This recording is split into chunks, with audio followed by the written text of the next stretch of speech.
बदलते भारत की शान।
नमस्कार, स्वागत है आपका हमारे विशेष कार्यक्रम में।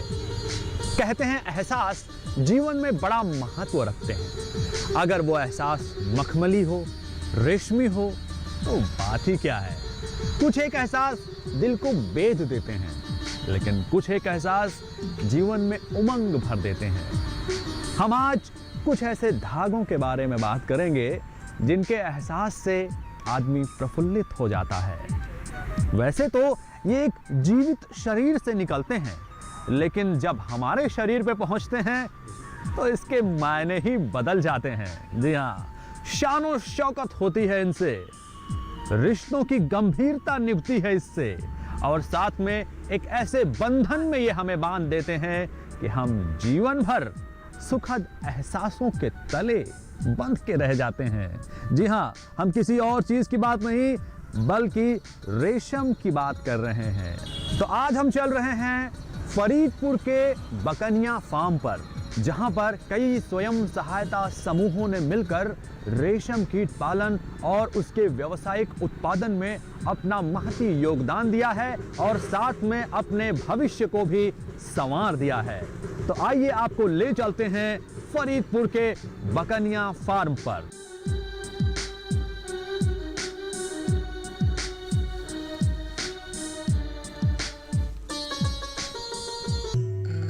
भारत एक कृषि प्रधान देश है और यहाँ के किसान खेती के अलावा कुटीर उद्योग से भी अपना जीवन निर्वहन कर रहे हैं। इन्हीं कुटीर उद्योगों में से एक है रेशम कीट पालन।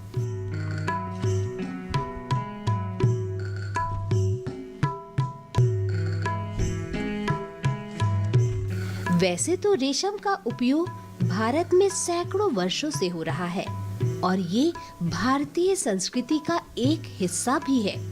रेशम उत्पादन में भारत चीन के बाद दूसरे नंबर पर आता है। रेशम विकास कार्यक्रम कृषि पर आधारित एक श्रम जनित उद्योग है। कृषकों की आय में बढ़ोतरी के लिए कृषि विविधीकरण के तहत रेशम उद्योग अपनाने हेतु रेशम विभाग इस उद्योग की क्रियाकलापों को जन सामान्य तक पहुंचाकर लोकप्रिय बनाने हेतु सतत प्रयासरत है। रेशम विकास विभाग पीलीभीत परिक्षेत्र ककून उत्पादन से लेकर रेशम धागाकरण तक के क्रियाकलापों को संचालित कर रहा है।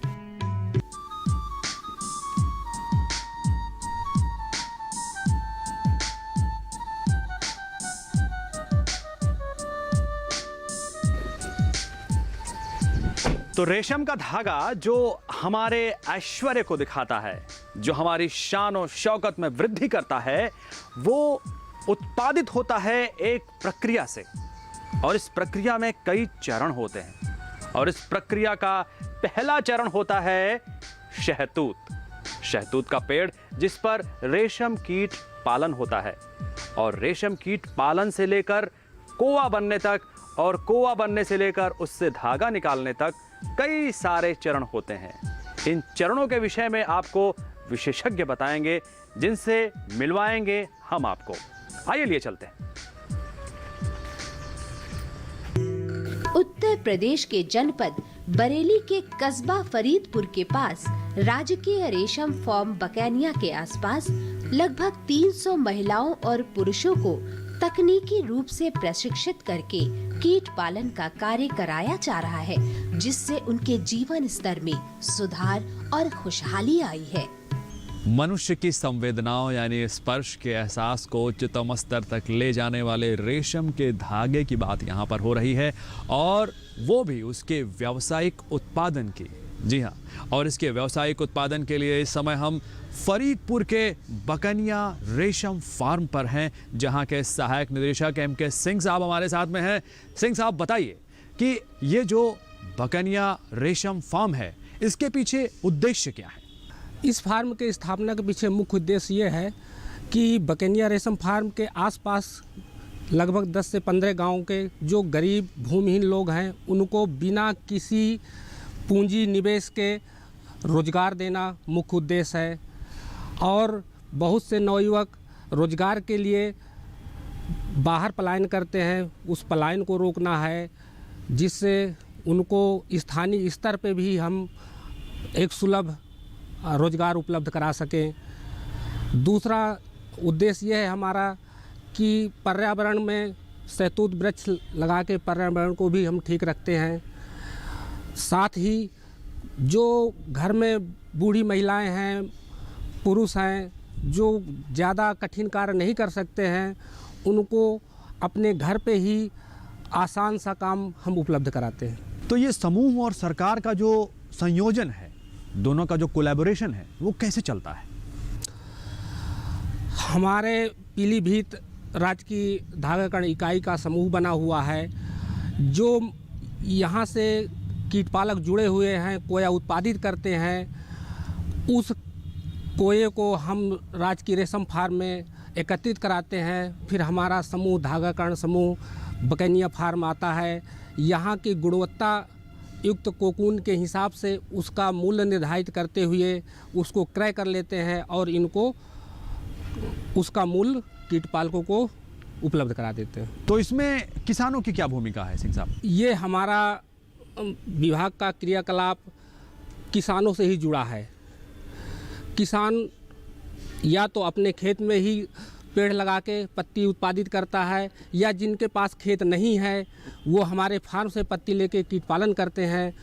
उस कीट पालन से जो कोया तैयार होता है, उसका हम कीट मूल्य लेके उनका पूरा मूल्य कोये का समूह से उनको दिलवा देते हैं।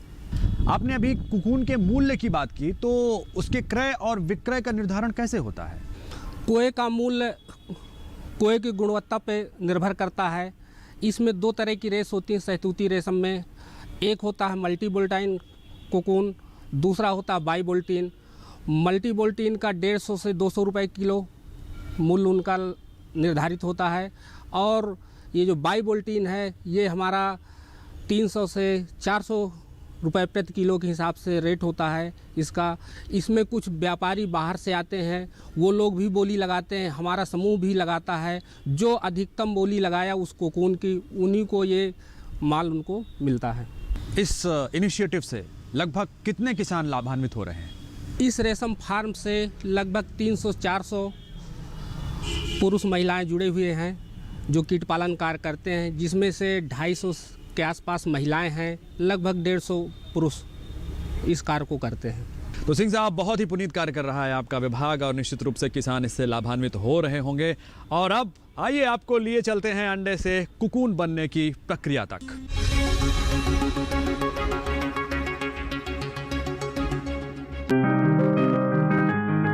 बीमारियों से कैसे बचेगी फसल? मवेशियों की मुश्किलों का क्या है हल? कहां से लाएं बीज, कितनी लगेगी खाद? किसानों के हर फोन का विशेषज्ञ देंगे जवाब। देखिए हेलो किसान लाइव, सोमवार से शुक्रवार शाम 6 बजे।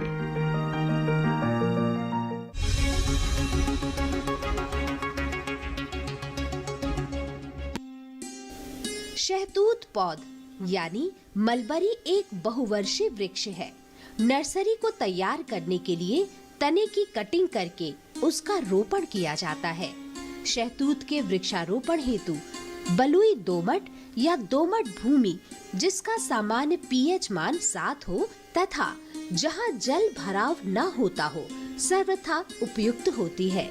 शहतूत पौध की 1 वर्ष बाद 2 बार कटाई छटाई की जाती है, जिसे तकनीकी भाषा में ट्रिमिंग और प्रूनिंग कहते हैं, जिससे नई गुणवत्ता युक्त पत्ती कीटों के भोजन हेतु प्राप्त होती है। वृक्षारोपण हेतु हम लोग सबसे पहले शहतूत नर्सरी तैयार करते हैं। शहतूत नर्सरी तैयार करने के लिए पुराने पेड़ों के मैच्योर टहनियों से हम लोग कटिंग लगाते हैं। उस कटिंग से लगभग 5 से 6 महीने में हमको लगभग 4 फीट की शहतूत नर्सरी तैयार हो जाती है, जिसको हम जुलाई में खेत में पूर्व में तैयार गड्ढों में इनका रोपण करते हैं।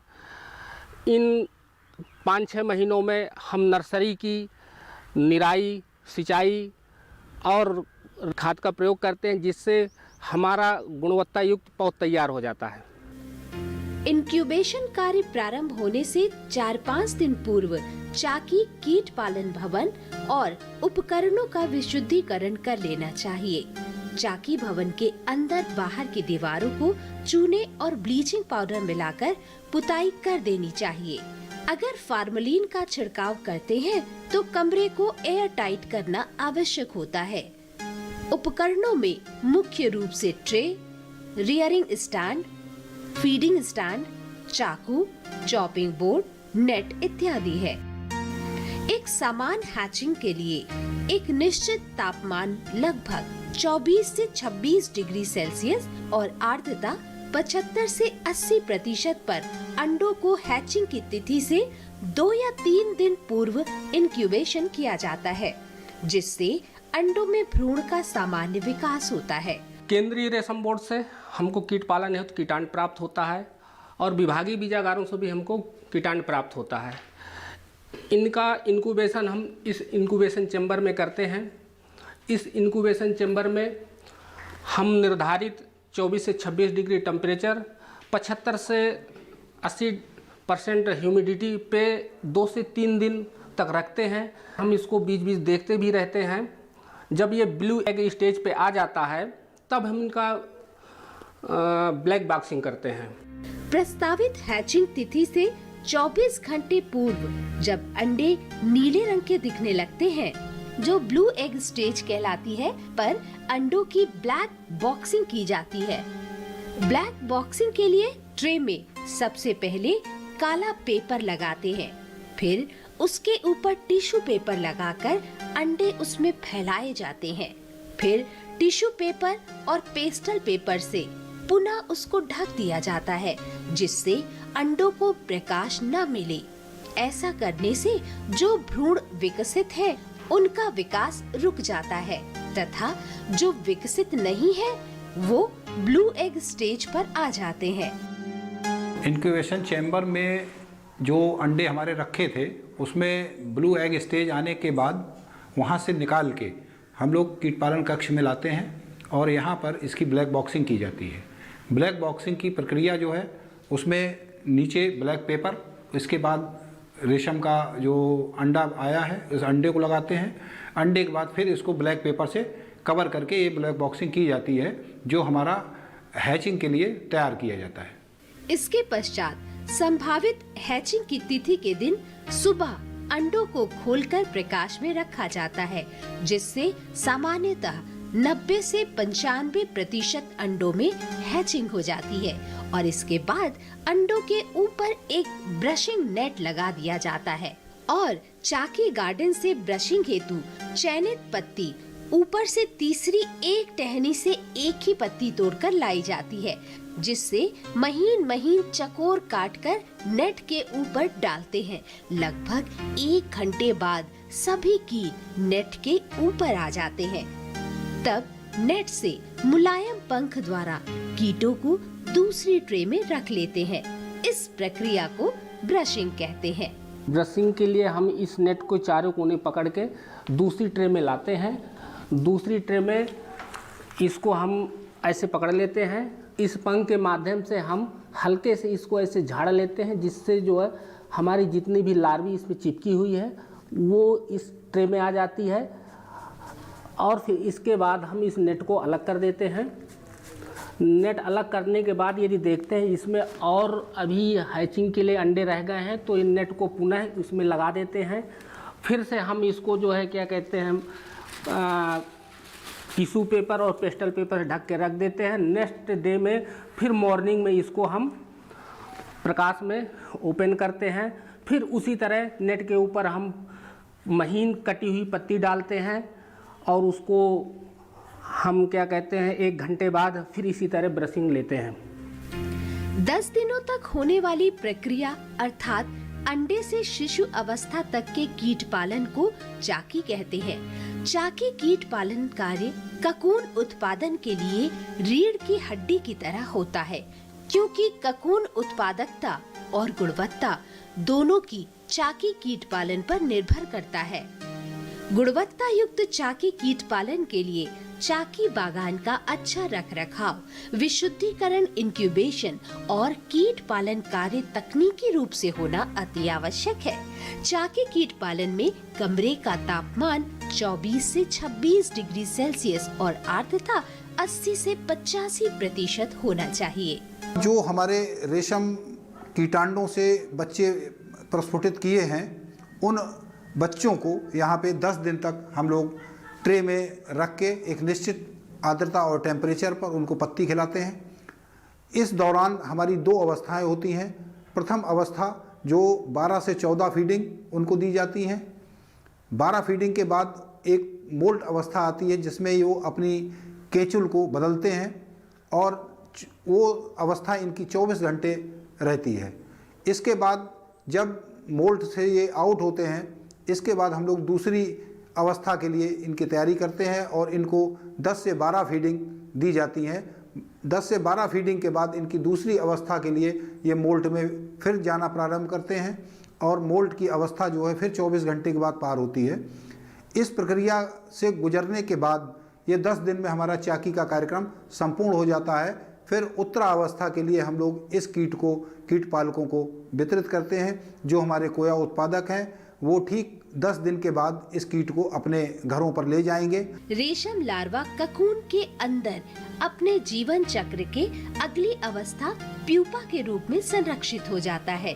इसी को रेशम कोया कहते हैं। इस कोया को कीट पालकों द्वारा राजकीय रेशम फार्म बैकेनिया में एकत्र कर समूह द्वारा क्रय कर लिया जाता है।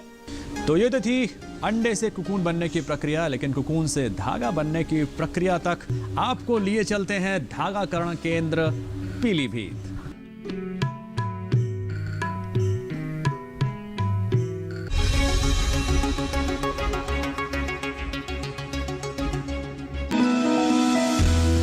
जानकारी जो किसान के लिए हो लाभकारी, समस्याओं पर पड़ेगा समाधान भारी, कृषि की हर बात का ख्याल, कब कैसे की जाए बेहतर देखभाल, जानिए विशेषज्ञों के साथ, देखिए खेत खलिहान, सोमवार से शुक्रवार सुबह 7 बजे डीडी किसान पर।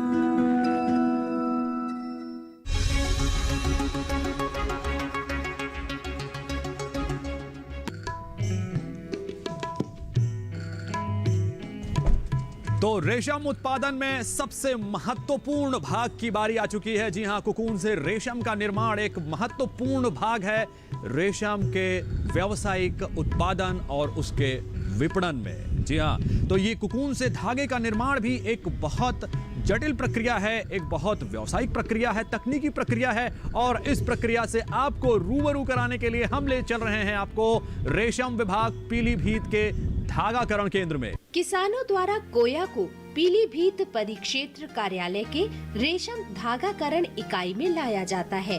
तत्पश्चात इसकी ग्रेडिंग का कार्य किया जाता है, जिसमें damage cocoon, double cocoon, mute cocoon को हटा दिया जाता है।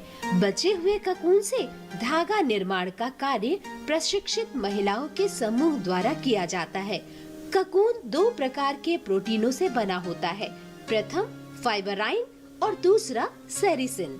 रेशम विभाग द्वारा केंद्रीय रेशम बोर्ड की सहायता से अभी advance reeling machine, reeling machine की स्थापना की गई है। इसके संचालन के लिए कुछ पुरानी महिलाएं जो रीलिंग का कार्य जानती हैं, कुछ नई महिलाओं का एक विभाग के माध्यम से समूह बनाया गया है, जिसमें 19 महिलाएं कार्यरत हैं। इनको विभाग द्वारा 1 साल के एग्रीमेंट में रीलिंग इकाई सौंपी गई है। इनको संचालन के लिए विभाग द्वारा हमने 5 लाख रुपया रिवॉल्विंग फंड दिया है, जिससे ये कोया क्रय करेंगी। उसमें बॉयलर के चलाने के लिए लकड़ी, कोयला आदि क्रय करेंगी और 1 साल बाद पुनः इनका रिन्यूअल होगा। कोया क्रय और ईंधन में जो धनराशि इनकी व्यय होगी या लागत पूंजी आएगी और जो हमारा धागा बिकेगा उसका जो मार्जिन होगा वो इस समूह का प्रॉफिट होगा। समूह का जो प्रॉफिट होगा सभी महिलाओं आपस में समान रूप से वितरित कर लेंगी, यही उनका मुनाफा है। धागा बनाने की प्रक्रिया के अंतर्गत सर्वप्रथम स्वच्छ पानी और भाप की आवश्यकता होती है, जिसके लिए डीप बोर से पानी प्राप्त करते हुए उसमें एक सॉफ्टनर का उपयोग किया जाता है तथा पानी से भाप बनाने हेतु एक बॉयलर का प्रयोग किया जाता है। बॉयलर के माध्यम से भाप को cooking pan, pressurised cooking chamber, multi and reeling machine और रीलिंग मशीन में एक पाइपलाइन के माध्यम से पहुंचाया जाता है, जिसका प्रयोग पानी को गर्म करने में किया जाता है। साथ ही एक पाइपलाइन के माध्यम से ठंडे पानी को मशीनों तक पहुंचाया जाता है। भाप द्वारा ककून को गर्म पानी में 5 मिनट तक कुकिंग पैन में उबाला जाता है, तब सेरिसिन पानी में घुल जाता है। तत्पश्चात उबाले गए ककून को मल्टी एंड रीलिंग मशीन के बेसिन में उपलब्ध गर्म पानी में डाल दिया जाता है और अवशेष फाइबराइन थ्रेड को प्रत्येक एंड पर 8 से 9 थ्रेड को जोड़ते हुए क्रूजियर पुली और थ्रेड गाइड बोर के माध्यम से मशीन के ऊपरी हिस्से पर उपलब्ध चरखी पर लगा दिया जाता है और महिलाएं मशीन के माध्यम से धागा निकालने की प्रक्रिया को संपन्न करती हैं। तैयार धागे की चरखियों को मशीन से निकालकर परमिशन चैम्बर में ले जाकर डुबो दिया जाता है, जिसमें लगे प्रेशर पंप के माध्यम से धागों को मुलायम किया जाता है।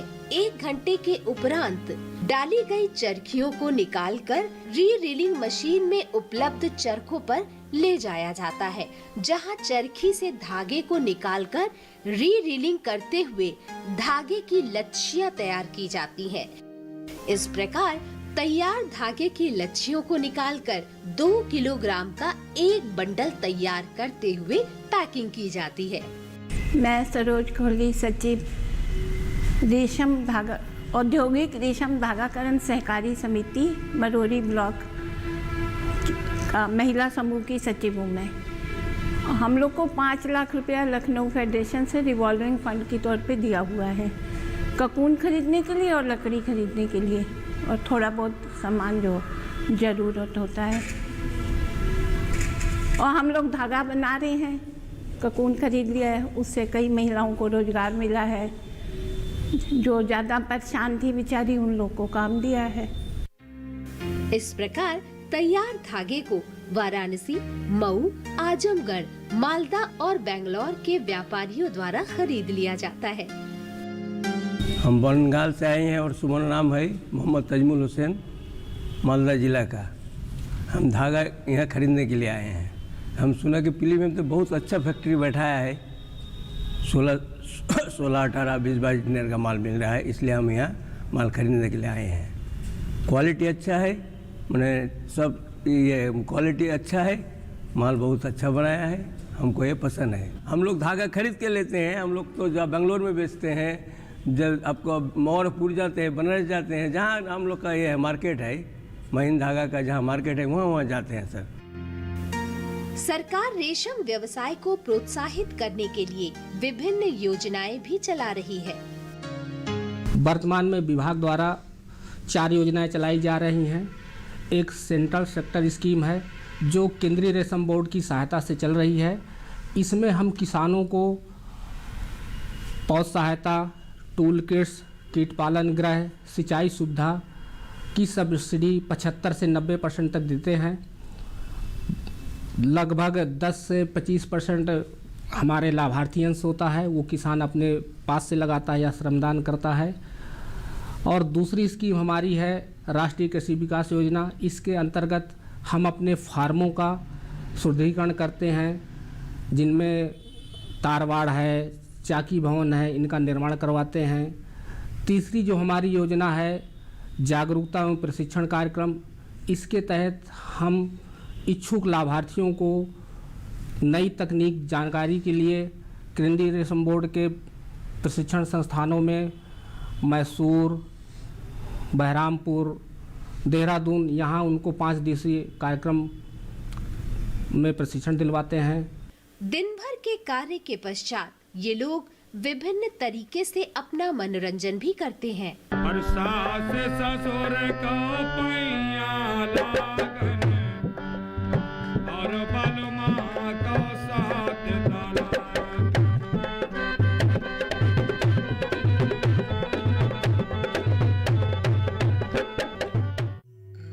ये सच है कि आज ये उद्योग इस क्षेत्र के लिए वरदान बना हुआ है, क्योंकि इसमें बिना लागत लगाए, बिना किसी कृषि भूमि के यहाँ के आसपास के गांव के पुरुष और महिलाओं को अतिरिक्त आय मिल रही है और वो आत्मनिर्भर बन रहे हैं। तो हमने देखा कि किस तरह से लोग जुटे हुए हैं दिन रात मेहनत करके हमारी शानो शौकत में वृद्धि करने वाले, हमारी शोभा बढ़ाने वाले रेशम के धागे के निर्माण में।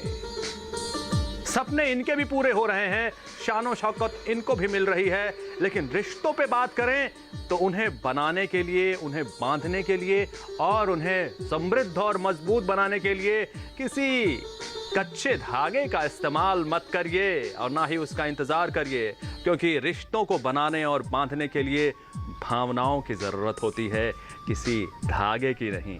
तो हमेशा खुश रहिए, प्रसन्न रहिए और इंतजार करिए अगले कार्यक्रम का, क्योंकि फिर मुलाकात होगी किसी अगले प्रोग्राम में। तब तक दीजिए आज्ञा, नमस्कार।